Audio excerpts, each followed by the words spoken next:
inomináveis. Já citamos duas, né? A terceira tem a ver exatamente com Noé, de novo. E aqui, meus irmãos, o último quadro me parece que em muitos aspectos ele é o mais terrível. E vamos explicar por quê. Claro que quando o pecado entrou, esse foi um quadro terrível. Gênesis 3. É claro que quando o Espírito de Deus não alcançava mais recuperar o homem, porque este é carnal, e o juízo teria que vir, isso também é um quadro terrível. É claro que quando a Torre de Babel foi edificada para se fazer célebre o nome, esse é um outro quadro terrível. Uma geração, uma civilização ímpia e oposta a Deus. Por isso eles dizem, vamos tornar o nosso nome celebrado por todas as gerações. Essa torre, o topo, vai atingir o céu. Interessante, você não acha? Todas as religiões do mundo, já que estamos falando de Babel, elas tiveram origem onde? Em Babel, na Babilônia, todas elas. E qual é o princípio de Babel? Tijolos, obra do homem, edificando uma torre cujo topo chega até o céu, ou seja, todas as religiões pregam uma salvação, entre aspas, que é de baixo para cima. Aperfeiçoe-se, purifique-se, entre em esferas cada vez maiores de iluminação, esoterismo. Não é assim que funciona o esoterismo? Todas as 6 religiões esotéricas, níveis e níveis de iluminação, como eles chamam. Claro que engano do diabo, óbvio, não é? Mas é assim que elas funcionam, uma salvação de baixo para cima.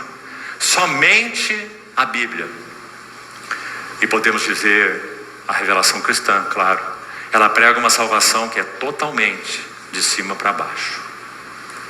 O homem é irrecuperável, então o Verbo se fez carne e habitou entre nós, cheio de graça e de verdade.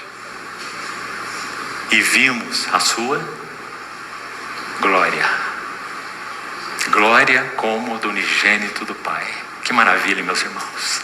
E assim Deus recuperou a humanidade perdida no seu Filho. E recuperou com qual propósito? Livrá-los do pecado, da carne e do mundo? Não, esses são meios. Recuperou-os com o propósito de edificá-los como uma casa para si. E é tão lindo vermos isso desde o livro de Gênesis. Por isso vamos seguir um pouco do caminho de Jacó. E pelos livros seguintes, a verdade só se amplia. Em Gênesis nós temos homens peregrinando, segundo a revelação de Deus, certo? Em Êxodo, nós não temos mais homens peregrinando. Temos sim um povo que irá peregrinar, depois de passar o Mar Vermelho, mas centrado em uma casa. Ali tinha uma arca, presença de Deus, a Shekinah. Ali tinha um tabernáculo e ali tinha a habitação de Deus. Digamos que ele saiu do alto do Sinai e ele veio morar dentro do tabernáculo. No alto do Sinai, até um animal, se chegar perto do monte, será apedrejado. Quão terrível é esse lugar, não é? Mas dentro daquela casa, um homem podia entrar lá no lugar mais secreto e ter comunhão face a face com Deus, uma vez por ano, representando todo o povo. Deus sempre buscou e busca uma casa para si. Que lindo quando vamos ao Novo Testamento.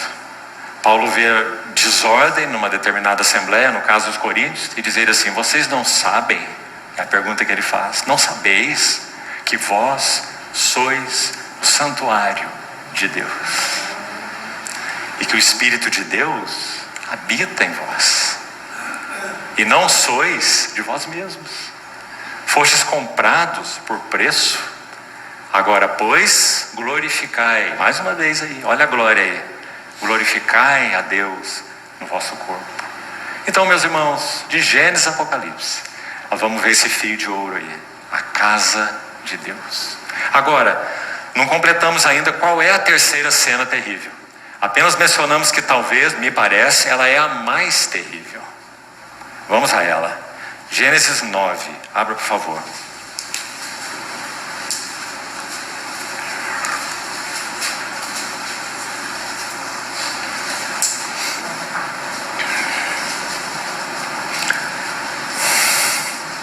Ouça aqui, ainda antes de citá-la. Primeiro, a primeira coisa terrível que acontece aí nesses 11 primeiros capítulos, excluindo o panorama que fizemos, né? O pecado em Gênesis 3, a carne em Gênesis 6, o mundo em Gênesis 11.